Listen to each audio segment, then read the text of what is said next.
I'm opening. We have an eye, sort of a nostril, 2 teeth. One of the teeth has a small cavity. Close call, folks, but I think we got here just in time. Presented by Maria Menounos and Kevin Undergaro. This is Anatomy of a Movie. In-depth discussions and breakdowns of various movie titles. And now that you've seen the movie, let the dissection begin. Oh, well, thank you, everybody. Thank you for joining us for another Anatomy of a Movie. And this week, the Grand Budapest Hotel. Did you enjoy your stay at the Grand Budapest? Oh, I had a wonderful time. Did you? I think I'll be visiting shortly. Would you recommend it to others? Yes, the dessert is fantastic. It's lovely. It takes a lot Mendel's. of effort.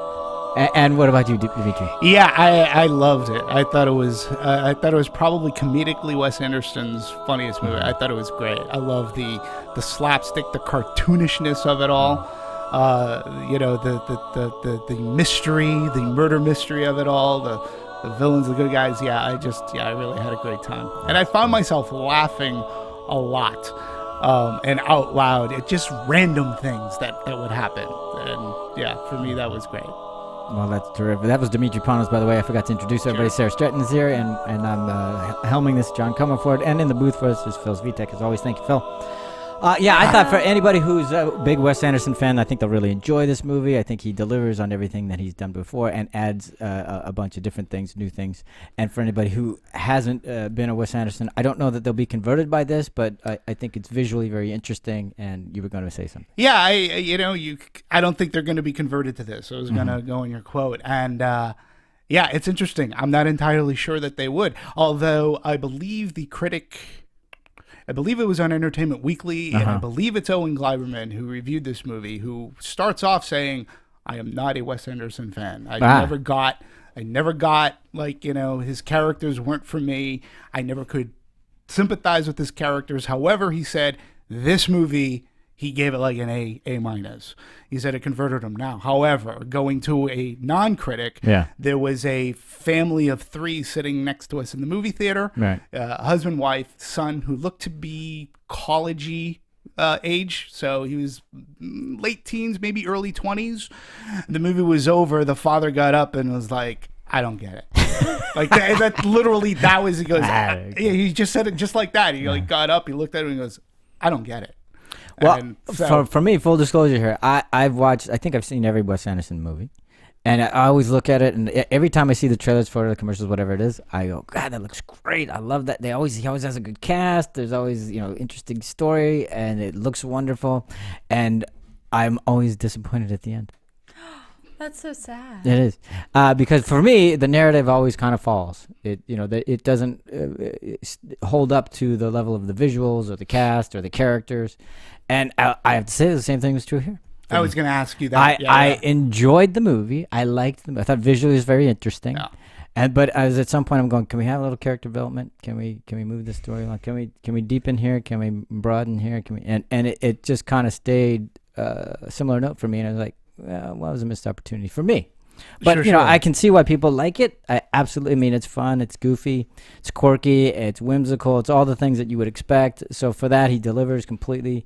But I was like, once again, damn it, I'm not going to go see another one of these movies. But the next movie trailer, you'll go, okay. Okay, maybe this time it's different. Maybe this one. It's like Lucy in the football. I'm telling you, every time. It's like, damn it. You have hope, though. I do. Hope springs eternal. I guess I'm kind of more of a newcomer, I guess, to Wes Anderson. I really started looking into him with Moonrise Kingdom, and I loved it. And I thought it was such a fun... The Moonrise or this one? I'm sorry. I'm going to start with Moonrise, which I loved. Okay. And really got me on board. So when I saw the commercials coming out for this, which I also agree were done so well, I was very excited. I thought seeing it, I was very happy with the movie. I think his works are very beautiful. And although I wouldn't really generally say that it's like his comedy's the funniest thing in the world to me, I'm more of a smirker. So like in this movie, like I would smirk. And like I wasn't like the full laugh out loud. I'd be like, oh, okay, that's funny. That's an interesting note. Like it's a different note of humor for me.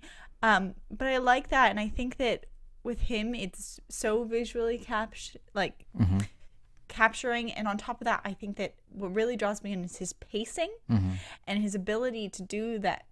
You know, the stark, beautiful, just artwork, and then all of a sudden you're in like zip mode, and the going back and forth. Just that to me keeps the energy going, and then it also prepares you for like the slowness that's sometimes in between, where you get those long pauses. And, Maybe just hold. Yeah, never. And then it goes. I love it. So that's one of my favorite attributes to his film. I do feel like I need to explore more, but I feel like, as much as I've seen and what I've read about, is his confidence in his art seems to be expanding. Like he definitely. Yeah, I would say this is his most confident effort. Yeah, so I think that it'll be interesting because where that goes with his next project, and I think that what this film does, it also enhances his brand, it enhances his style, and I think that for the future he's building up a very strong portfolio. But I do not think that he's hit like his highest note with. No, I still think he's in. Like, there's some movies that you see and you're just like, oh my gosh, I'm so floored. This is their masterpiece. And I think this was a great work, but it makes me very excited to see what is to come from him, just because I feel like it is growing. He's adding in these new flavors with each movie, and he has a very specific taste style, and I think it affects people in different ways. Like, you're laughing out loud, I'm chuckling, and we just have to get you on board. Well, no. Well, that's not to say I wasn't laughing, but I had a full audience when I saw it with a full audience. And I can say the way I view it, it was more amusing than funny. We didn't have a lot of belly laughs in our audience. It may be different for you guys, but because I was specifically wanting to know that because a lot of people talked about how funny it is, and we didn't have a lot of belly laughs in our audience. Really? Yeah, See, I maybe I was that annoying laughing guy because there were scenes, and again, it was because of there were 3 scenes like that I was just that I can point out, and maybe as we talk there'll be other ones. Sure. But one of the scenes came relatively early on when we had F. Murray Abraham as the older Zero, and he was talking with Jude Law, the author, and there's a scene where the both of them are talking, and then out of the left-hand corner of the screen, Jason Schwartzman just does this. Yeah, way in the background. And I'm like, what the hell? Yeah. I was cracking up because it was just so random. Didn't expect it in his head. He just does this, and then he comes back again. And I'm like, did he know he was in the shot? Like, it just seemed random. Definitely. The other scene that I loved was the scene where we have Ralph Fiennes. The police come to the hotel. Yes. And the police are here by Ed Norton. Ed Norton, and so they come downstairs. They go, he goes, well, we realize that the woman, she's been murdered, and he goes, I thought that she may have been murdered. He goes, oh, and you think I'm a suspect? And then it goes quiet, and then he takes off. And the only thing that was missing for me was like the tune sound and the mote of dust. Thank you. I was like the little cloud. And again, to me, it was so cartoonish that I was just like crying. And then another scene. This one was with Adrian Brody. Cursing in a movie is fine with me. Sometimes cursing in a movie is hysterical to me. Case in point, Animal House. Nobody says "holy shit" better than John Belushi. In Stripes, John Larroquette, when he sees that the RV is missing, he has this line. And again, I know that this is small, and I know this is just me. When he walks in, he's like, where the fuck's my truck? And it's just the way he says it cracks me up. With Adrian Brody, it's when he notices the painting. And he's like, boy holding a what the fuck is this piece of shit? And I was just like, again, it just struck me. I am laughing hysterically. And maybe it's the delivery. It's the performance. They're so overdrawn as even villains that it had that cartoon quality to it that sort of things came unexpected to me. And then when you want to throw in the animatics, like the skiing, like that scene to me was great too. It's way more exciting than anything I saw in the Olympics. And I'm like, this is awesome. Yeah. So I was just, I was just in by like little nuances that they throw in. I just thought were very hysterical. And the dialogue. Ralph Fiennes, I thought. Oh man, amazing job. Amazing. I mean, and you go, why? How come he's not getting more role? Like, he's such a good actor. And to me, it sort of reminded me, maybe if Bill Murray were a little younger, maybe that would have been his role, because he seems like he could have done with that straight. He could have. I don't know if he would have added all that frenetic energy that Ray Fiennes had brought to it. One of the qualities that Ray Fiennes brought to this role is that, how do I explain this? In customer service, people have like a customer service voice. Yes. You go into these places and all of a sudden, like, if it's a friend you know, if you're up, like, all of a sudden their voice has gotten a little sweeter. It's like a half octave higher, and it's just like, hello, how are you doing? And you're like, who are you, and why aren't you talking to me like a normal person? And he just, like, to me, embraced that character, but it was just him. It was like he was that absolute Monsieur perfect, Gustave, like, and it was so wonderful, and it was that voice quality to me that really drew me in, where it was just like, everything's fine. And I'm wonderful, and like, how are you? And he just never dropped it. No. And I loved that so much, because it was something like I identified with and I thought was funny. And I didn't, certain points, like, you love him, but you're kind of like, you were very deranged. Yeah. You were a very deranged fellow. Like his whole monologue about sleeping with older women. I mean, but again, the way he delivered, crass but true. Crass but true. But, and again, the way he delivered it, he was just great. Yeah, it seems like he had a ball doing it. I mean, absolutely. Who wouldn't? I mean, if you were the actress having to portray a role like that, I get to say, this. Okay, let's jump. Let's do this. This will be fun. Yeah. Yeah, so that was just impressive to me, and so much fun that he did it with such a genuine, like, lack of being like, I'm ridiculous. Just no, the whole world is ridiculous.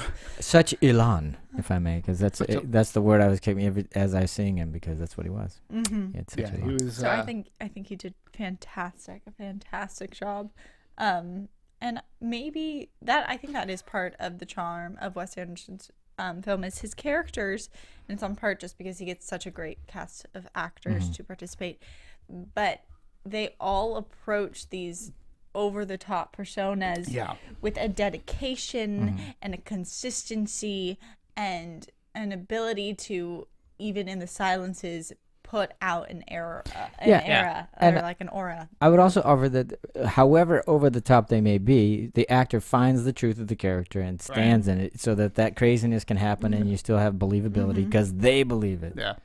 Okay, so we're talking about comedic moments too. Did you not laugh? Another part that was just hysterical is it was Jeff Goldblum. I thought his beard was great. I was laughing at his beard. The beard was crazy. Great, but come on, you didn't laugh. Wait, did he just throw my cat out the window? Yeah, sure. I mean, that's like, again, that's, to me, is so funny. William Dafoe just chucks this thing and he's like, wait, did he just throw my cat out the window? Yeah. I'm like, again, it's William throwaway. Dafoe was one of my favorite characters in this whole film. Barely said a word, but what a great presence. Oh he looked hysterical on the motorcycle. And his rings. And it was just ridiculous. Just ridiculous. Yeah, exactly. And just even a costume, ripping open his leather, snapping open his leather vest or leather jacket with the booze behind it and everything. Yeah. Like, again, oh yeah, I'll play this. Sure, absolutely. And it's interesting too, like that the people, we were talking, I forget which show it was. It could have been Nonstop. We were talking about director style. Right. And I believe the director of Nonstop was like, I'm not one that does multiple takes, 3 takes or whatever. Yeah. Wes Anderson is the complete opposite of that. He will do take after take after take until he finds he gets what he wants. And it was funny because Ray Fiennes, who had never worked with him before, said, he doesn't give too much guidance other than do it this way, do it, and they eventually come to a middle and where they find what Gustave should be. And Ray Fiennes at first said, he goes, it was a little bit troubling at first for me. He goes, but as the movie was going, he goes, I fit right in and I found the groove that I wanted to be in. And you can tell, like, everybody found the groove that they needed to be in this movie. And We see some of the Wes Anderson regulars, and we see his signature shots. He does a lot of the wipes, like really quick pans, and he does those great, very proscenium-like presentational openings, so you get a context and all that other stuff. And he does the dolly, does the whip zoom, snap zoom, and he does all those. And for the most part, I mean, I don't know. Like, I always look at him as a simplistic director. I mean, for the most part, he frames his shots.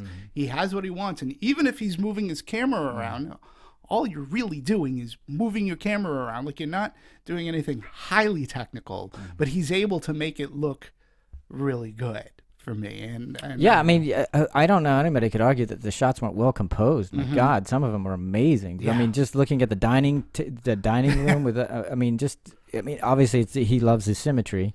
Because everything's very symmetrical. Everything's balanced. There's no the colors. There's no Dutch angle anyway. And the colors, exactly the colors. I mean, it's beautiful. I mean, it's well composed. I mean, you can't. I mean, you may not like that style, but he certainly composes them well for sure. Right. So, and that part I thought was just fun. Where I started to get a little bit. It's like, okay, could we dolly left maybe? I mean, for me, it got repetitive. I'm going, okay, now your style is getting in the way of the movie. For me. Because at the end, towards the middle and the end, I'm going, oh my God, we're going through another dolly, right? And snap zoom. Come on, can we do anything else, please? And again, I like it because I thought the first act was so much fun for me. It was so inventive and interesting. I mean, it's not like I had seen it before because I've seen other Wes Anderson movies, and a lot of Moonrise Kingdom had all the dollies, and they did all the same things. So for that, it's like, oh, he's just doing his signature stuff, which is fine. But then for me, it just got repetitive. But the first act was wonderful. I was meeting all these people. The storytelling was interesting. Yeah. We're going, it's a story within a story within a story. I don't know why we had the girl at the beginning because we didn't need her, but okay, whatever, we can do that. But then for me, it just started to get repetitive, and I'm going, could you just do something different? Maybe once. Maybe no. Either the girl at the beginning, the one who comes up to the authors, where she sees the statue. She's reading the book. Right, she's reading the book. But, we could have started with Jula meeting Moustafa. I mean, I sort of like how because they bookended because the story is has outlived the author. They bookended within bookending within bookending, and there you go. There you go. Yeah, and I like the whole genesis too of how he had how Wes Anderson had come up, because this has been a movie that let's talk about this, how the story came to be. He had actually written like a 15-page treatment with who he calls a very good friend of his, who's a painter, and he's very funny, and they wanted to do a modern day sort of kind of heist movie that took place in France and England, and he steals this painting, and they didn't know where they wanted to go with it, and he went on and did his other projects, and he also was Wes Anderson. It was influenced by a gentleman by the name of Stefan Zweig, who I am not familiar with, I'll be honest. His work. I did a little bit of research on the gentleman, but he was influenced by this guy, and he said, wow, he's like, I was reading... He was a novelist, if I'm not mistaken. He was a novelist, Right. Yeah, and he fled Germany before the Nazis took over. So he wrote these... Beware of Pity was, I guess, this one book, which I've never read. Again, never heard of the author prior to doing research on this. But now you've seen the film, and now you've heard of it in your mind. Well, I looked up... I was looking up the books, and, perhaps I'll read that book. But, I'm going to wait for the movie. He was looking for these moments in Europe, and he's like, geez, what if I mix what we had in this story? And what if I make a character a hotel concierge who has to have his handprints and he has got to know everything. And he's like, he goes, we're in a made up country.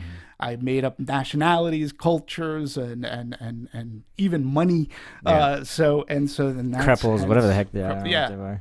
And so hence, came the progression of this story. And, I was like, okay, so it took 8 years for him to do it. And, and when you look at his movies too, like Moonrise Kingdom, to me, of his repertoire, Moonrise Kingdom probably is the one that has the most heart in it.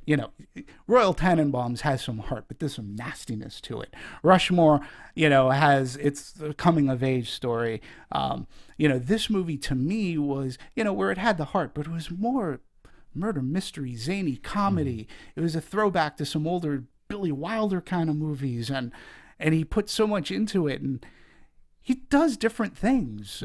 He may use the same technique, in his movies. But I think to your point too, he'll like the animatics that he used in Moonrise Kingdom. He really used a lot of them in this, and and that's what makes Wes Anderson like original. He's seems to be, for me, he's like a fresh voice. And when you talk about how his next movie being grand, listen, this movie alone was released in only 4 locations. Yeah, I know. That's what was amazing. Really. Go ahead. 4 theaters, no. And it had an opening gross of $811,000. Its per screen average was huge. Now, they also released it domestically. I mean, foreign.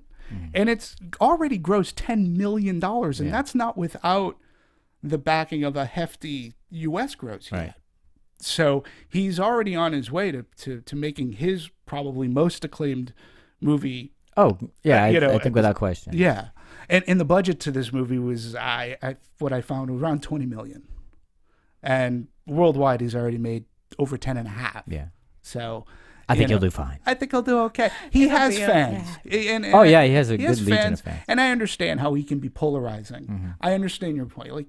And I understand the father. But this is the thing. It's not even polarizing to me because I truly enjoyed a lot of the movie. I just, it's just like for me, it's as deep as a dime for me. I want some, I want some character development, and I want a narrative that actually has some depth to it, and it just doesn't. I mean, and I'm not saying that it needs to. That's not what he was making. I clearly, for me, it was setting itself up for something that I thought could really be something a little bit richer than it was, and it felt like I was eating one. I think it's Mendel's cakes. Mendel's cakes. They look fabulous, but then afterwards you realize, wow, that was a lot of empty calories. And I wish I would have had a much more sumptuous meal. That's how I felt about it. Definitely. But it's not like it certainly tastes fabulous. It looks great, and it's great characters, wonderful acting. The story just for me just kind of fizzled. It didn't even fail. It just kind of fizzled out and didn't really kind of have a really. And for me, like, the story is only backed up by nuance. Again, like another thing that I just kept on. Maybe I was smirking or chuckling, but don't flirt with my girlfriend. Oh yeah, don't flirt with her. Like, great, wonderful moments. Great, and like I like all those Absolutely, moments. Those are great. But I understand a little bit of your point as well, though, because there's certain things that you do want to see flower a little bit more. So, for instance, that is such a funny line that he keeps bringing up: "Don't flirt with my girlfriend. Don't flirt with my girlfriend." But in the end, it's just kind of disappointing that she died within like 2 years. And you don't see and he dies, and we don't. So ahead. You didn't get to see like the culmination of their love, or you didn't get to see like why this story is worth telling, because it left him with this wonderful life, or this, like, I don't know. I understood that. I can understand that a little bit. That's the part with me. It's like, it was a missed opportunity. And that I can see, definitely. And I would still see this movie again, and I think it's wonderful.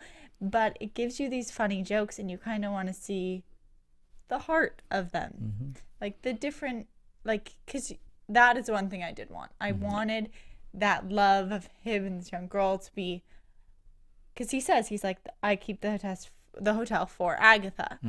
But I never got to see him truly happy in a moment of bliss with Agatha past their childhood. No, not past their childhood. And obviously, I don't know how much farther on they got prior to her passing away.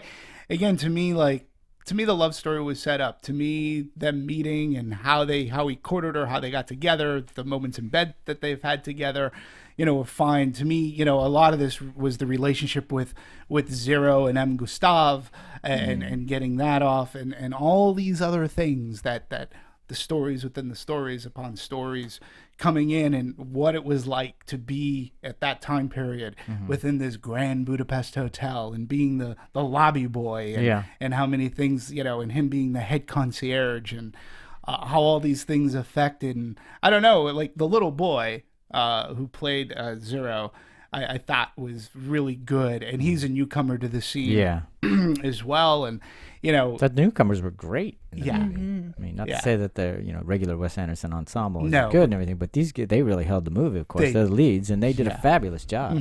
Played off each other great. They were wonderful together. Absolutely. I agree. And he's able to find that balance, and even the way he does like his sets, it's like at the end of the day they all get together and have dinner together. Yeah, it's been widely reported that they all had dinner every day after shooting. Stuff. Yeah, but you know, that does give a sense of camaraderie. Sure. Perhaps even like, you know, it builds a chemistry with one another. Like I did find a chemistry between Tony Revolori, I believe, who played Zero. Yeah, who played Zero, and Ray Fiennes. Yeah. There was a chemistry between them, and without that chemistry, the movie doesn't work. Period.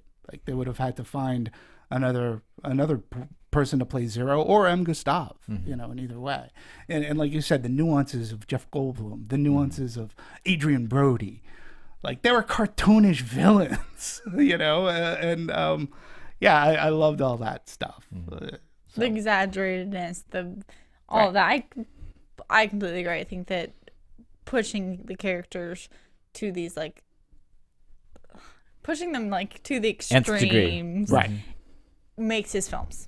Like it does. If you had the cop who like kind of cared, or you had everyone has to care so much. Like this ridiculous painting is the foundation of the earth. Like Boy with Apple is the best work you ever. Like in that, it's a masterpiece. That's just wonderful. With 5 million cripples or whatever the heck. Was in like in the midst of like, and what all he this will. and what he replaced. Oh, Boy with Apple. Some Toulouse-Lautrec, George O'Keeffe kind of thing. I don't know what the hell was that. But I mean, what he replaced it with was like even worse than like what. Okay, but the thing is, what's funny to me is that so easily, just with the conviction these actors have, if Boy with Apple, like if they had replaced Boy with Apple with that painting, like it would still be the same movie. You know what I mean? Like if it was called like Two Women or whatnot, and they're like 2 women, and then like you could replace it and put Boy with Apple, and still like what is this? Like literally, it could have been a painting just flip them in river. Everything, anything. It didn't matter because people were just so attached to whatever it was. Like it could have been a banana. Like it was. It had no point. Well, the painting is clearly a MacGuffin. It has like it's no bearing on. You're right. It could have been a banana. It's like Girl with the Pearl-Earring. Right. I mean, it's a masterpiece. What are you guys talking about? Right. You're right. It is. But I mean, like it has no bearing. It could have been a banana. That everybody was, I need that banana. Like that should have been willed to me. It's all of those points that I love are like right before they have that epic downhill snow race, which is definitely I think a highlight of the entire film. Oh my god! Yeah. Like before that, even how they get the sled and he literally like pushes sled. Yeah. Like he like pushes some like it looks like the Virgin Mary off of the statue off of the sled. Beautiful statue off the side of this like monastery, and you're just like. What? It's just what they put importance on in the film and what becomes unimportant is so fun and so interesting. And that's to me, like every time I smirked, it was because of that. I'm like, why? Why that and not this? And it's just simple choice and where characters put their heart. And I loved that. I love it. To me too, it also pays homage to the way filmmaking was done. In another time, like the sledding scene or the skiing scene, you know, they're on the sled. You know that it's like blue screen, so you got like this blue or green screen shot. Then it's mixed with animatics, okay. But when you go to the blue screen, you know it's just Ray Fiennes and this boy sitting on a sled and doing this, but. They don't hide the fact. No, like it's stylized. They're doing it. They're not winking a nod. They're just they're winking a nod that hey, we're just goofing around, guys. You're okay with that, right? Right. And again, it's one of those they're things. They're not trying to fool you. No, and like when the little kid would like, just look that way and stuff like that. It was hard not to love that scene, you know. And even again, at such the frenetic pace that they were going at, like. To see William Dafoe's like that, like it just how does he turn on a dime like that? And the other one just goes, and you're like, that's right out of like the Roadrunner for crying out loud. But it's how they also set up those sequences where they do have these crane like animated running around scenes. But before they had that one like almost like still shot where they take 5 seconds for him to put on skis and it's just on his feet clicking in, or they'll have the bell and it's just him hitting the bell and that's all you see before they're running around. And just like to me, that's what keeps the pacing going. It's not fast. It's like set up. It's like get ready, we're about to go. And that to me is what's so fun. Yeah, and again, his love of cinema and the craft again for me is he even the scene where Willem Dafoe's following Jeff Goldblum. Right. That's right out of Alfred Hitchcock's Torn Curtain. Sure. And all. But he pays the homage to, like, you either get it or not. The film works on its own. Because you don't have to. Absolutely. And this is something, too, that Wes Anderson films haven't necessarily had in the past. Like, he built a suspense, in a sense. Like, that walking scene was great. And he also had a little bit more, it was probably his most, quote-unquote, violent movie. Well, it starts with him throwing the cat in the trash can. Oh, my God. On that scene, and then it ends with the fingers being cut off. Yeah. But do you laugh at that? Or, like, Yeah, we had, and the audience, some people laughed at it. Other people went, they weren't ready for it. Because it's like, I'm in a Wes Anderson movie. Please don't do that. You expect, like, the happy-go-lucky and something with his murder mystery. But I think he does violence with a happiness, if that makes any sense. With a flair. Well, you can't really take it seriously, so what else can you do but laugh at it? So I mean, I don't know why anybody's really scared of it. It's like, first of all, it's a movie. So right. Well, and again, you're not expecting it. And again, when he's introducing a level of suspense that really hasn't been in his past works, really hasn't been done. But just going back to the fingers. They did kill the dog in Moonrise Kingdom. But the fingers, so the fingers when they get cut off, you first kind of, whoa, okay, you don't expect it or whatever, and then they all drop to the floor. But then you have to start laughing because he picks him up. He picks him up and then puts him in his pocket and everything. But then they show up again. Where did they show him? They show again the randomness of this movie. There's a scene where Willem Dafoe is sitting at his desk and there's an over-the-head shot in the ashtray or the fingers. Yeah. Like, he kept them. He saved them for posterity. Well, all killers keep tokens, right? Sure. Right? Isn't that serial killers do? That's a serial killer thing. See? Absolutely. Definitely. Yeah. Along with trophies. The arsenic he had, and the knife, and he had everything on his desk. And his blotters, like like you go into an office blotter, there's ink. Well, no, he's got a knife, he's got fingers, he's got poison. It's the tricks of his trade. Yeah. So it's again, to me, it added to the level of like just fun watching this movie. The boy I thought was really good. The relationship between Gustave. I love the relationship that the author had with F. Murray Abrams. Yeah, let's talk some more. Because so many of the actors I thought were. I loved F. Murray in this. When he's good, he is good. When he was crying, you're right. And even Jude Law, which they didn't give him much to do, but he served the story well. Certainly. I mean, I don't know how you guys felt about it, but I loved him in this piece because his curiosity really made me want to know more about the hotel and this man and the whole thing. Yeah. So and then when you go to Tom Wilkinson, it opens up and his kid or whatever, and he's like, "Put that away." Someone random. Again, randomness just cracks me. But I thought another missed opportunity at the end when we saw him again. I wanted to. It's like, you got the kid there. Do something. And then it's like, oh, okay. Yeah, the kid's just sitting with them. I know, and it's like, oh, all right. So didn't need the shot. So, but in every Wes Anderson film too, not every Wes Anderson film has that underlying melancholy or maybe darkness, because again, we talk about how the girl passes on 2 years and our author who says, I always wanted to go back, but I never went back. I never went back to the Grand Budapest. Yeah. And Monsieur Gustave was shot and killed. Yeah. And stuff like that. So there's that undercurrent. Like, it's not all happy-go-lucky. It's not all a happy ending, other than the fact that this author became an acclaimed author. When he dies, I mean, they put up a statue of him because he was such an acclaimed author. And people hang keys off him. Yeah, people, which I thought was great. And people are still reading his works, which, sort of, in a sense, Wes Anderson films. People will continue to see his works, like later on down the line. And did you also catch the Wes Anderson parodying himself? The scene where, okay, you're familiar that Wes Anderson did a American Express card commercial. No, I'm not. Wes Anderson, we can look it up.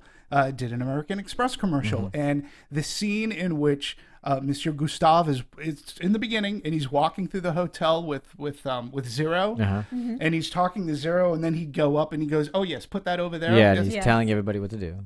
That's the American Express card commercial. He's making a commercial, and he goes, "Yep, okay, no, I need a boom. I need you to be up over there. No, I'd rather have green," and stuff like that. It was just funny. I was watching it going, "Oh my God, he's making fun of his American Express card commercial in this one scene." So, and again, but I didn't know that. Now, it was great character because you got to see who Gustave was in his element. So, but I had no idea. I didn't either, and I think the scene still read just as well. That's a great, nugget for people Easter egg for people. And those are also the best nuggets when they both appeal to people with the knowledge and people without it, because that means you made it work. You made it work for story, not only because you wanted it to be there. So I think that's really great that he can do that. Yeah, I thought it was really funny. Let's continue with the actor and character thing, because we really have, I mean, I don't know anybody. For me, let's just put it, I think across the board everybody did a great job. The only one for me that didn't rise real well was Adrian Brody's. I thought he did okay, but it didn't quite hit the mark for me as everybody else's did. But go ahead. I will agree with you on that one. I think that was partially because I think that for me, Adrian Brody, I had such different expectations. I think that I was very ready for him to be he looks almost gothic, he's in the black, he has definitely hair. I expected him to be very controlled, and he played the opposite. He played the kind of yelling, quick to temper, and I think I was just so expectant of the serious playing with your fingertips, wondering what's going to happen villain that I was like, why is he yelling? Stop yelling. So for me, I think that was purely based on my expectations, but he did stand out because everyone was so, in their craziness, they were so calm. And to me, he was the most loud or boisterous and quick to temper. Yeah, like any buffoon villain. I mean, he was, again, when you mentioned he's wearing black, again, in the old Westerns, how do you pick out your villains? They're wearing black. Willem Dafoe, Adrian Brody, all they're doing is wearing black, where our hero is very colorful, so to speak. And again, that other scene where Adrian Brody punches Gustave in the face. The kid punches him in the face. And Dafoe just punches every time, and he's just chilling. I love that because I was this is completely accurate. And I liked another reason why. I mean, I granted he's the villain and he doesn't spell the name right unless it's a Russian spelling, but it's not often that I see a character's name or hear a character's name is Demetri. So every time that they, every time they said Demetri, I was like, what? Huh? So I had the kinship of name going, because it's not a common name in movies. Sure. So it was, That's your Russian movie. Russian movie. Imagine. The shootout with Adrian Brody at the hotel too. Very funny. Again, it was so cartoonish, and his anger was so over the top and cartoonish, and I don't know. It was and then, oh my God, our characters in the prison scene. With Harvey Keitel, what the hell?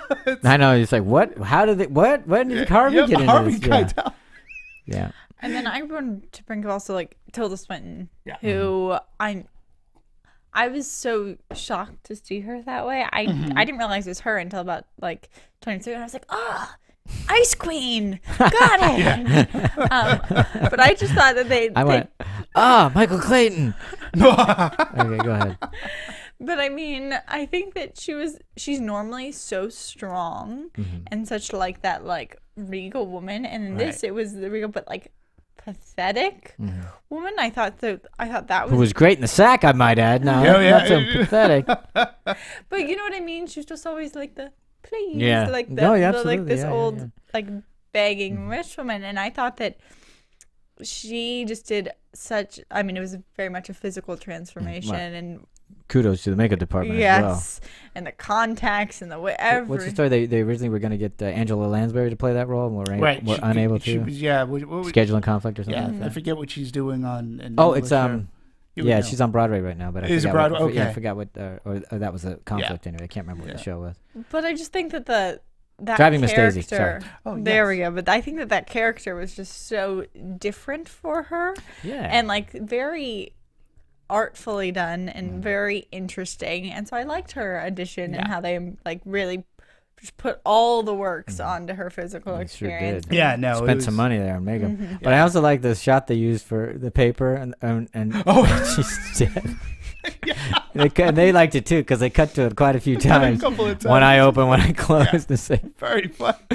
And again, it's like the visuals and I didn't expect this madcap mystery Right. to take place with these undercurrents of the relationship between Gustave and Zero and things like that. So you throw that in there, and maybe it's to your point where, when your actors play straight in a very zany world. Yeah, they have to. Otherwise, you need a little legato with your libretto. I mean, you just need it. Yeah, and I think they just pulled it off great. And again, the other thing too, I think in this movie, Wes Anderson is heavy on dialogue, and whether it can be poignant, whether it can be heartfelt. But again, for me, it was the first time when you have like this quote, which I pulled up from IMDb.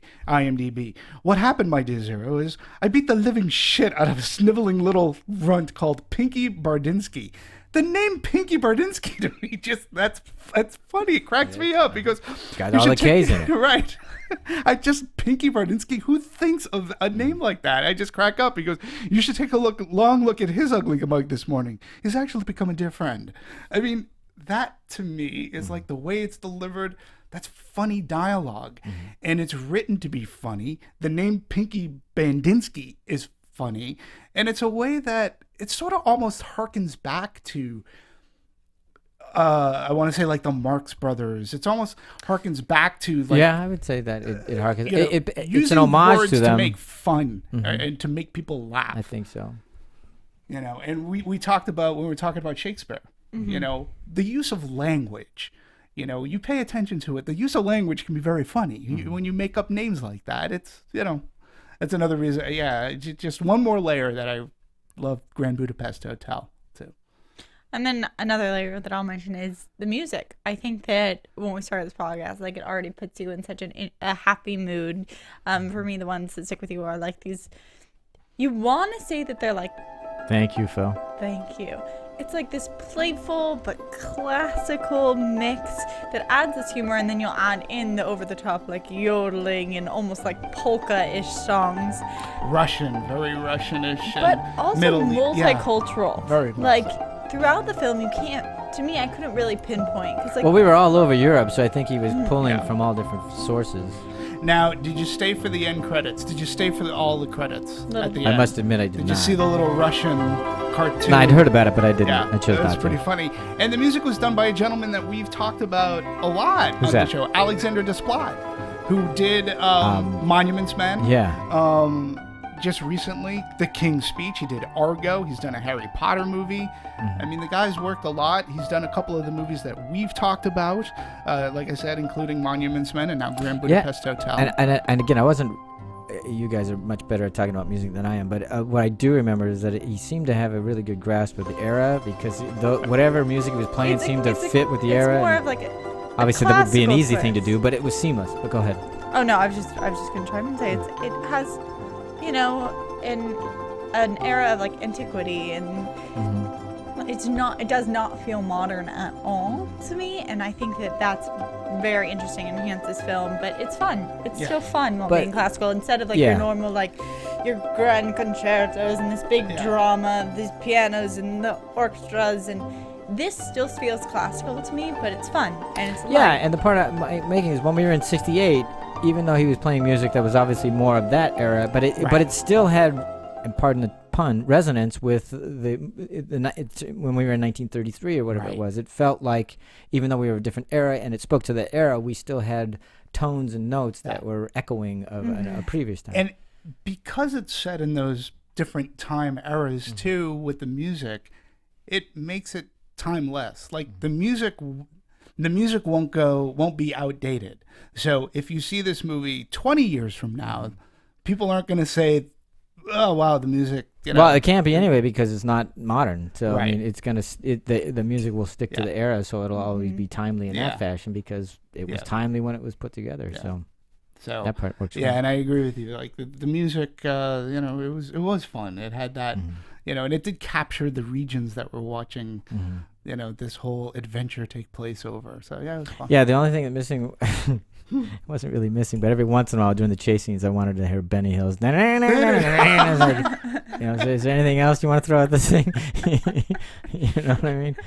So we're needing some of that, and we need some poofs, and we're well, I mean that. I'm gonna just go out on the other side of this real quick because there are the people that are feeling differently than most of us, because they're talking. You were talking about.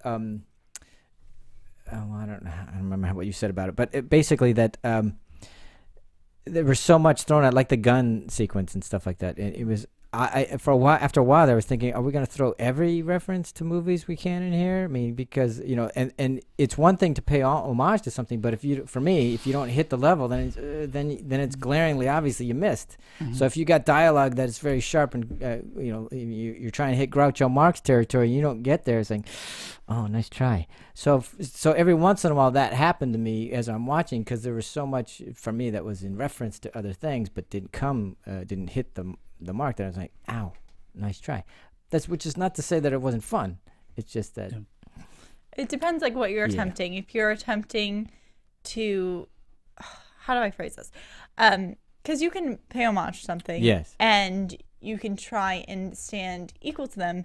Trying to beat them is probably not the best way to go. It's like trying, it's somebody like, who's not funny going on a Jon Stewart show and trying to out funny Jon Stewart. Or it's when someone sings a classic song that's made someone famous, and then they try and sing it, and you're like, oh, yeah. And it's like you never really want to try and one-up them. You want to try and do it differently. Yeah. Do your angle on it. Do your spin.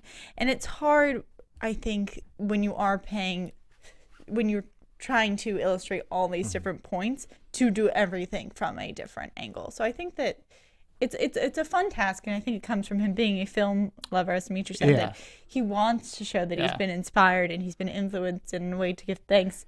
But you have to also, put your own mark on it. And I think overall he does that because we've embraced that he has his own style. Yeah. And you leave going, okay, that was a Wes Anderson film. That was a Wes Anderson. Yeah. And again, to me, he never beats me over the head with it. Like you either will get it or you won't get it. It's almost like jokes in Mystery Science Theater 3000. Sometimes you're going to get what the little characters are saying up on screen. Sometimes you might not.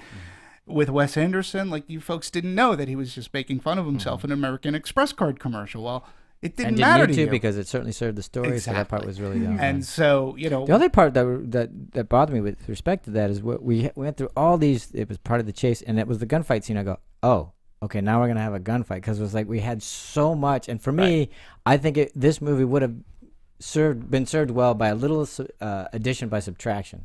Because it seems like we were just throwing everything we can at it, and look, now there's this, and it's like, and for me that was troublesome. Yeah, that just for me it just added all of the madcap zaniness, the cartoonishness. And it was cartoonish, and everybody talks about that. I'm going, yeah, but it didn't. For me, it didn't rise to the level of zaniness that like a Marx Brothers movie or any of those, which I think it was paying reference to or a deference to, I should say.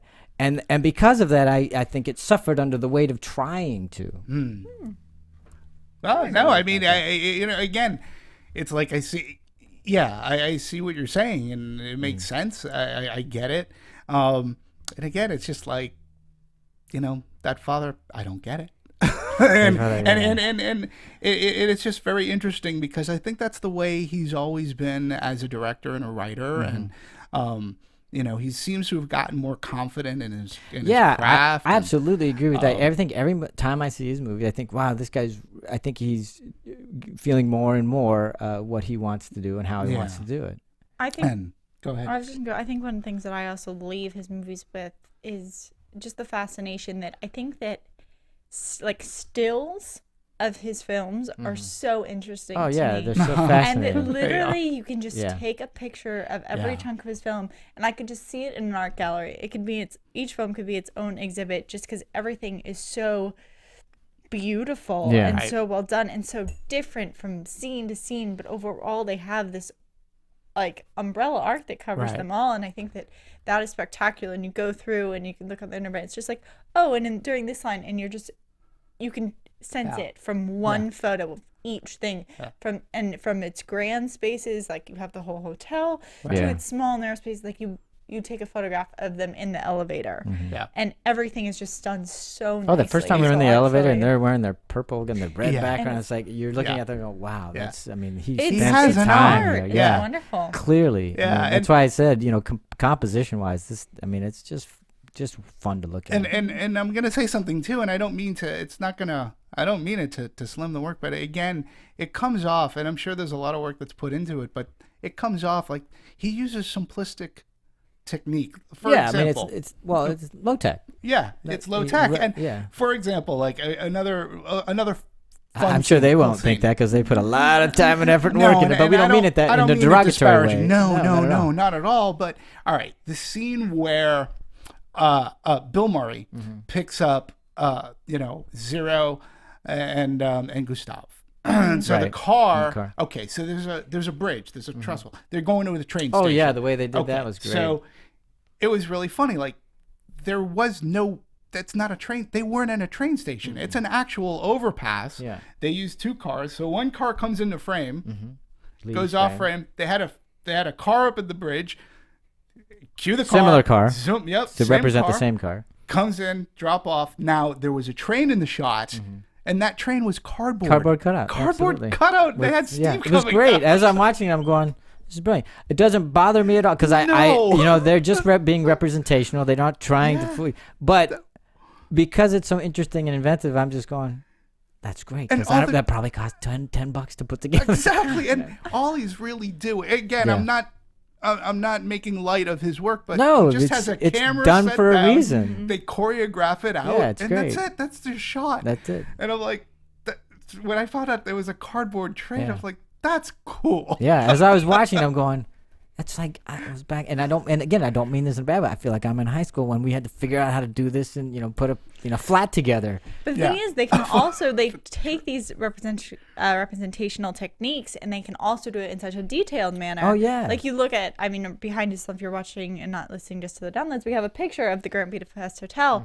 and I saw this movie at the ArcLight in West Hollywood, and because right now they're only showing it in the 4 theaters, they have a kind of like not an exhibit, but an exhibition for this film, and they have the actual Grand Budapest Hotel. It's probably the model.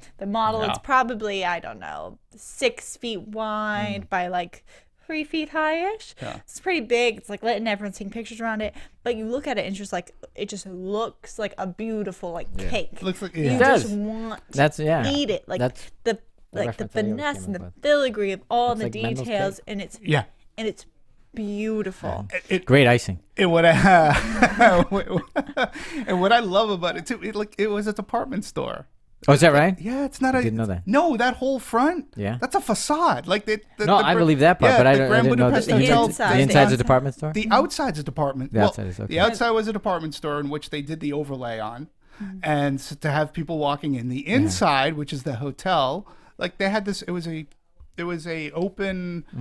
It was an empty department store that they found. I forget where. I think very it was in old Germany, and they scouted it. And Thank you, Sarah. And they were able to costume the outside and have people walk dress in it like crazy. And the set decorators. I mean, we should talk about. My God, this production designer, set decorator. Forget it. Those guys, gals, whomever they were, the team. I thought they did a fabulous job. Oh, yeah. And have to be in such communication with each other. Oh, yeah. That's the point. It's like one of the reasons that it's so beautiful is in the differences between each. And like if you have multiple people working, like to collaborate and be like, oh, I can give you details of kind of every detail that we're having, make yours different but similar. And because and then you have to dress the hotel for different eras, and then do all that again with different coloring, and it's like, oh my God, it just seemed like insurmountable task and all the work involved. Very much so. But it's all on the screen. That's the beauty of it. I mean, it doesn't look like they wasted anything. I mean, it's all on the screen, and it looks fabulous. If the number that I found is close. I mean, 20 million. 20 million. I look. I just look. Think about that, and I go, "You got to be kidding me!" Right. For 20 million. I mean, Jeez. 20 million.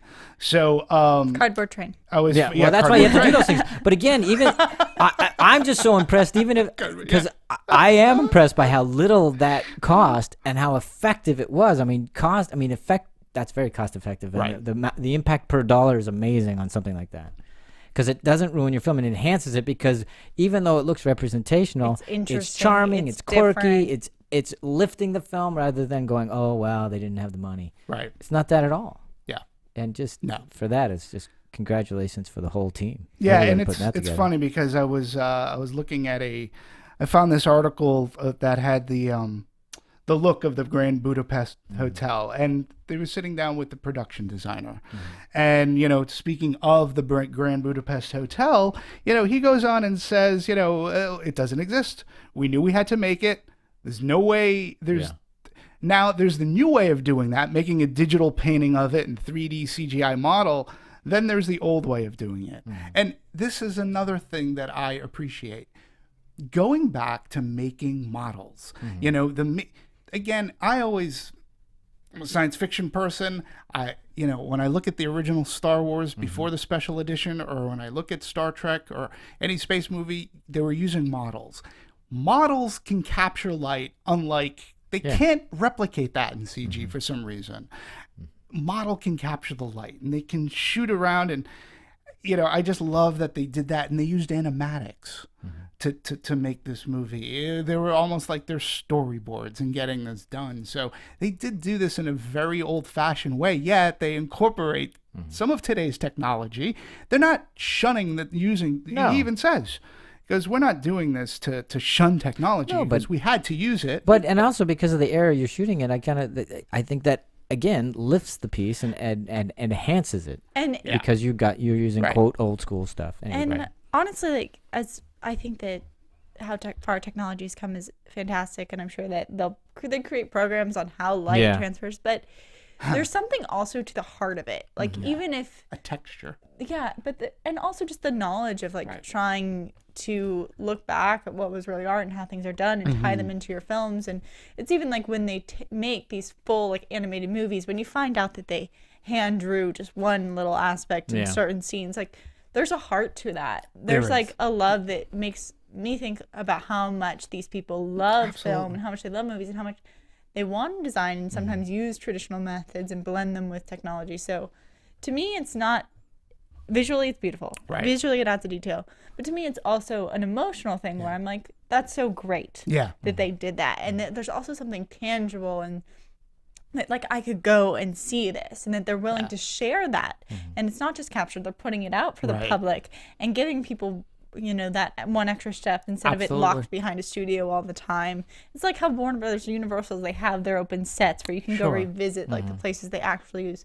It's like bringing that closer to the people who love the movies, I think, is wonderful. Yeah, and you're right. I mean, there's a passion. There's a if you're a model maker, there's a passion for the work that you do and the detail that you put into it. And again, there's there's the love for it. There's the passion for it. These people, this is what they create. But there's also, I mentioned there's a texture to a model that you can't really ever capture on CG. And who knows? Well, I mean, okay, but but I agree with you. I agree with you. I totally agree. A model of the Grand Budapest Hotel and the way in which you can film it. Yes, granted, if you're making a CG Grand Budapest Hotel, you can make your camera go wherever the hell you want. But because of that constraints of it being physical, your camera has to go to only natural places in which it can go to view it, and the way that it'll pick up the color pink off of the hotel or the shutters and such. That adds to a detail that, again, I think Wes Anderson has been building up to this movie. He did some of the animatics in Moonrise Kingdom and such, the rooftop.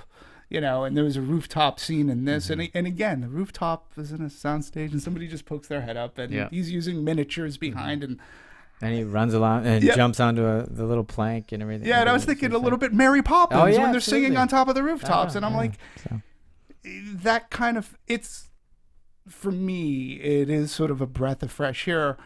Just seeing that ode to making films that way. And it doesn't bother me because it didn't look cheap. And no, I don't think it ever looked cheap. No. It just looked stylized, but in a way that really served the story and the era and everything that they wanted to do. And for that part, I thought it was seamless. I never, ever. I mean, it took me out of the movie only in the sense that I really enjoyed it. Going, wow, look how they did. And did you want? It's so pretty. Yeah. Did you want a Mendel cake? Like I did. I mean, I wanted to know what was in the Mendel cake. That's what I wanted to know. I was like, because they even had like is it a macaroon? Is it a macaroon with frosting? Is that a buttercream? Is that a German buttercream? What is that? Can I just have one? Mm-hmm. Yeah, in the little box that it comes in. Box, you know, and to me, the little box was the Grand Budapest. I mean, it looked Yeah. like it. I mean, the whole thing. And, Yeah. and the group. I'm telling you, looking at it, it does look like a cake with tears and icing and Right. all that other stuff. So, but let's even more on the production and art direction and cinematography. It's talked about. We talked about it right before we came on. How they use different aspect ratios to denote what era we were in. That reflected the style of shooting at the era. And go ahead. Yeah, I found this great article. Okay, well, first watching the movie, you know, as an audience, we're just to give a little. Look, I know you guys are geeks and everything who watch and listen to us, so I don't want to be boring. It doesn't mean here, that in a but- derogatory manner. No, He means that in a listen, very- I'm wearing a Captain Kirk shirt. I'm a geek, okay? If you aren't geeks. Yeah, but I'm just like saying, you know, you probably are aware, but yes, in current day and today, we have basically there are two, you can say three if you want to include IMAX, but let's just stick to the basic two. It's flat and scope. And I learned this my first job at Universal Studios when I had to order trailers. I had to order some flat and scope, and I was like, what the hell is flat and scope? Well, I was taught. Flat, you'll notice your picture is square on the screen. And in fact, it's one of the reasons why we have movie curtains in movie theaters is because of these aspect ratios, because around the 60s or so, CinemaScope was invented, and CinemaScope brought the picture all the way to the edge of the screen. It made your square more rectangular, and so they could letterbox, and they could pull the curtains back. So, and then if a theater was showing a flat film, they pull the curtains in so that you're not you didn't feel like you're getting gypped. Space. So in this movie, I noticed, like right off the bat, I'm like going, wait a minute. I go, that's not even flat. Like, I know. We're watching. I go, Like, what are they doing with that? Why are they change the aspect ratio? Like, what the hell? Did there something wrong with the theater? And I was wondering, like, I got to figure that we notice it because just of our passion, right? And I was wondering if the audience that I saw it with that day, like, obviously Dad, I don't think Dad got it. Maybe his son did. I don't know. But I was like, okay, this is cool. And then I found an article on it about Wes Anderson's new movie has three aspect ratios he used for the Grand Budapest Hotel. And each one was meant to showcase or reflect cinematic history of the time. So the original aspect ratio, At the time that the story was taking place in the particular. yeah, whether it's like the 30s, which they call. You called it, what did you call it? 1 to 4?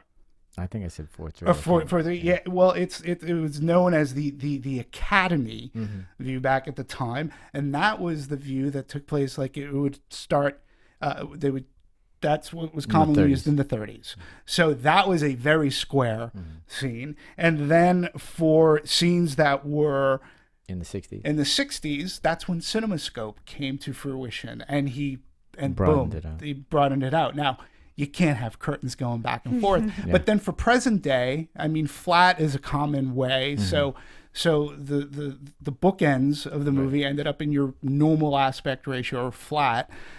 So when I read this, I was like going, wow, it makes me want to go back and see the movie to see those changes. And again, if you didn't notice it, who cares? Like, right. If I mean, you it notice doesn't interrupt your No, it enjoyment didn't. of the movie at all. But No, it it was didn't. interesting that he did it. But along with that, not only changing the aspect ratios, I just remember when we were in the 60s and we were looking over the dining room, the colors in that was very 60s. I mean, typical of the 60s. And Right. it was so vibrant in the sense that, not vibrant in color, but vibrant in, this is the 60s. Yeah, and I'll plug the site. It was Slate magazine. So I believe it's slate.com. You can find this article, and not only will you find the article, like they incorporate pictures as to what the aspect ratios look like and how they played in the movie. It's a fascinating article, and it made me appreciate the movie more. And I want to go back now again to watch, to see when it goes wide, when it goes back in small, and things like that. And it wasn't like going from color to black and white, where sometimes like Oliver Stone has done, and you just go gah like that. This was it like wasn't shocking. It was one. It's a nugget. It's a nugget. It's if you recognize it, you're like, oh, I'm happy. If you don't, as long as it's not pulling you out of the film, then that's great to me. Yeah. So I know it's just another one of those things that fun. For me it's fun. It is fun. No. We talked a little bit earlier about the pacing and everything. Let's get into more of the editing. Anything else you want to add about that? I mean, any other issues? The one thing I thought was strange is, okay, this particular scene, and I'll present it to you because I still can't figure out how or why they did it. So we're in prison with Gustave. Okay. Okay, he's already been arrested. Right. Mm-hmm. And then we jump out of prison somehow, and he's interviewing Zero and his girlfriend. I forget his girlfriend's name at the moment. What's her name? Agatha. Agatha, thank you. It's like, what? How did we get out of the prison? And then the next scene, we're back in prison again. I go, how the hell did that happen? I'm trying to think because we weren't jumping in time and space. No. It was chronological at that point. I'm like, how did we get out of the prison and then get back in? What the hell happened there? Was it a prison visit? No, Zero was visiting Gustave. Right. And then they had their visit, and then after that, we had a subsequent scene. Okay. And now he's out of prison. Gustave, we're at the Grand Hotel. Right. And Gustave is sitting down interviewing Agatha while Zero's behind him saying, don't flirt with her. Don't flirt. But he's in his concierge outfit. Think about like how the context worked out because I very much remember the scene. I very much remember. And then we went like a scene later or two scenes later. We're back in the prison and he's back in his prison garb and going, how the hell did that happen? When Zero was talking to him in the prison, didn't he ask him? Because we didn't really at that time, if I'm correct, we didn't know a whole heck of a lot about Zero's relationship with Agatha. No, we didn't. And so but this was prior to him saying that he was going to get engaged. Right. So it wasn't a jump back in time where he interviewed her and then where he was just showing the interview. It wasn't that. Okay. So that's what I think. Well, he did. That's what I was trying to think that maybe it was as well. Well, that's what, and I'm going. They must have. But then, I went, well, no, because he said this, and that was prior to that. Anyway, so that was for me. It was just like, what the? Yeah, I think that I had chalked it up to being a past thing, but now if they didn't address that, we're gonna have to rewatch. To see Gustave interviewing her as is she a good candidate? I know exactly the way he interviewed Zero. I mean, that was kind of fun. And again, you're looking at the gentleman who did this, Barney Pilling.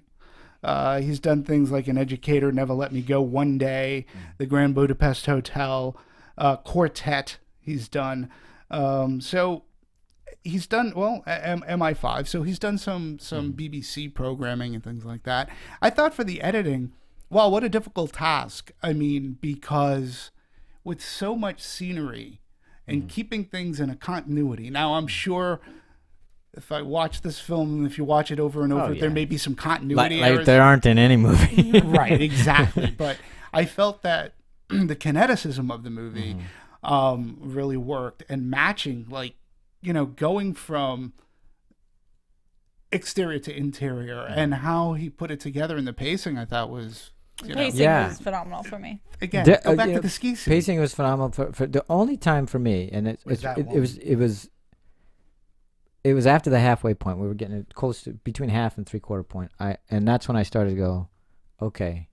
I started to zone out, not zone out. I started to get bored with, and it was. I can't say it was editing because I don't know if it was editing so much. It was because for me there was a lack of character development because for me Gustave stays the same from beginning to end. He never changes. Neither does Zero. They all stay the same. The only thing that changes is the Budapest, which maybe that could be the argument that the only character development you really have is the Budapest because that's the only thing that goes through any kind of change. Right. But because I didn't have the character development, because the story really didn't go much. I mean, there was a nice chase and a heist and all that other stuff, but story-wise, didn't really go anywhere. Yeah. So I started to get in that half to 3/4 point. I started to go, okay, can we do something? Can we move this along? Yeah. That was the only time, and I don't think it was editing so much, although somebody might attribute it to editing. For me, it wasn't character and story. And I think you bring up a valid point. You're right. It's there isn't a character arc, so to speak, for Gustave. I would say that there is a little bit of a character arc for Zero, especially when you meet him as F. Murray Abraham, as the older, as his reflective Zero. You know, I was just thinking about this. I mean, the Grand Budapest Hotel is within itself a character. Yeah, absolutely. And you're right. It is. You could make the argument that that's the main character in a sense. In a sense, sure, absolutely. But what a grand character it is. And again, to Wes Anderson's themes and not everything ending in a happy ending, the Grand Budapest was sort of kind of let go. Yeah. So that it laid to, you know, we don't even know if people still go there anymore, if it's still operating, but we know that it was sort of kind of falling apart, and it's that story within a story. But yeah, I mean, I forgive Gustave not necessarily having that arc, which in other movies we would nitpick on, saying this didn't work, but just because to me the sums of its parts really made up its whole.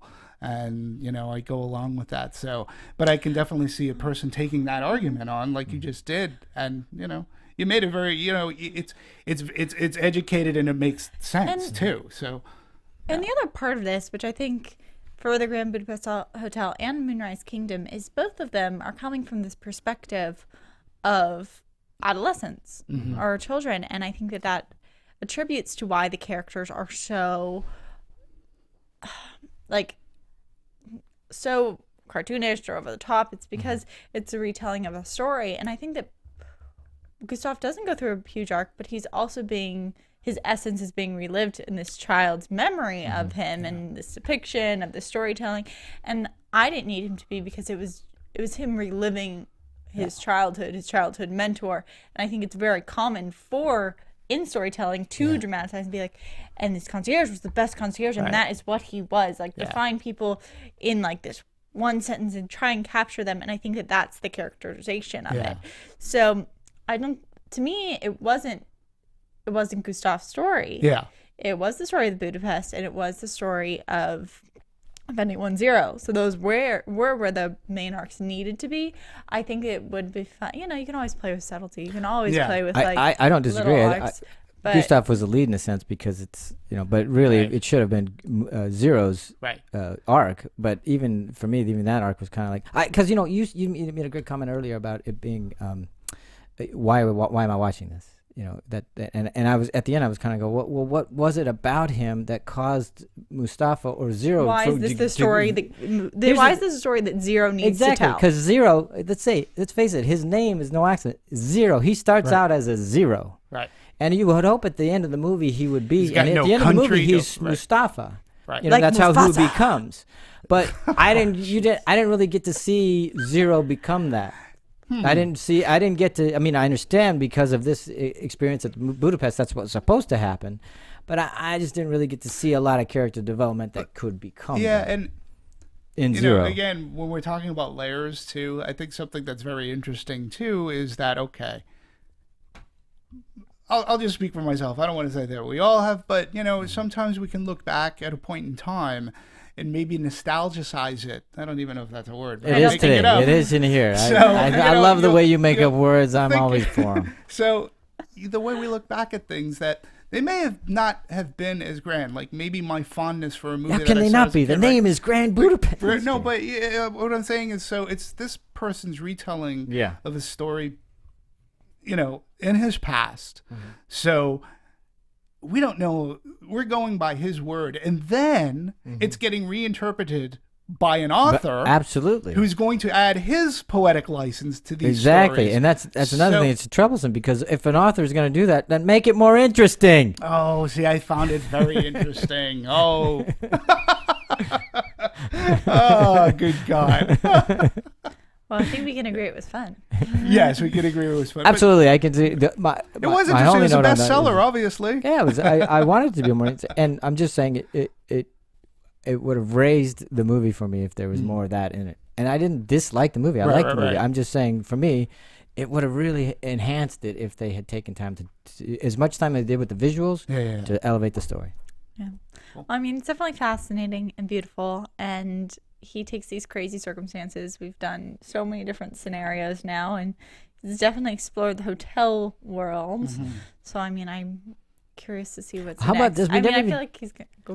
We before we, because we're about to wrap up, but before we do, we didn't even talk about the cabal of crossed key concierges. Oh my God, that's awesome! And it's like, what? There is apparently a crossed keys. Oh yeah, there's a type of crossed key. Well, the thing in crossed key is a symbol of the Pope. Yeah, and it's Like, what? And you buy that being concierge. Concierge is the person who has his thumb in the pulse of his city or his location, and he can get you anything. But the anytime. secret like society of the concierges, I thought was great. Again, yeah, and slapstick is a dying art, if not completely dead. And again, I think that Jim Carrey's hoping not. Yeah, well, I think that Wes Anderson used slapstick. He brought it to light again, and maybe that's what I found. I'm a big slapstick fan, and there was slapstickiness and zaniness in this movie that I found sort of refreshing, and I haven't seen it quite this way in a little while. There was some physical comedy, but again, to me, comedies can be great when it's just dialogue. Pinky Bedinsky. It's a funny freaking name. I just, and wait, did he just throw my cat out the window? Yeah. It's like, and he just says it like straight on, like, you knew it was a cat, but then when the realization, like, that was his cat, like, to me, no offense to the cat, but that, comedy has to come at the expense of something. That's right. So, I don't know. Tragedy plus time. Yep. No animals were harmed during the duration of this film. See? Comedy. Timing. That's funny. All right, well, we got to wrap it up. So last words. Last words. Wonderful movie. Absolutely. It's a piece of art, and that's what I'm thankful for. People with these different perspectives that come and they create a new kind of realm of film for us to enjoy, and whether we're laughing or smirking, I think that it's beautiful. So yeah, for me right now, like Grand Budapest Hotel, I can say is one of my favorites of the year. We're in March, we got plenty more time to go, but I really had a great ride with this. It adds to Wes Anderson's resume. I look forward to at one point seeing this again, perhaps even catching the Blu-ray and maybe seeing some special features as to how it was done. It was great to see his old cast of characters like Bill Murray and Bob Balaban, who's in it for like 2 seconds. Yeah, and I didn't mind that. I thought Right. a lot of people going, I thought they were fine. Yep. Because I thought Gustave and Zero handled the rest of it Perfectly. Ralph Fiennes, it was good to see him in this kind of role. Yeah, it's great. Right? We do Absolutely. has Wes Anderson attacked space yet? Not yet. I think that we've found Demetri's dream movie. There you With go. Space, maybe with some Wes Anderson. If he directs a Star Trek movie. All right. Well, I think Wes Anderson fans will love this movie. If you're not a Wes Anderson, I think you can still. There's a lot to enjoy in this movie. You just don't go expecting too much story, and you're being fine. I think so. All right. Great show. If you have anything you want to let us know, Phil, why don't you tell them where they can write into us? Movie Anatomy on Twitter, and info@anatomyofmovie.com. There you go. There you Thanks go. very much, everybody. Thank you for tuning Thanks, in. everybody. We'll talk to you next Great time. show. A lot of fun. Erin go brah. Happy St. Patrick.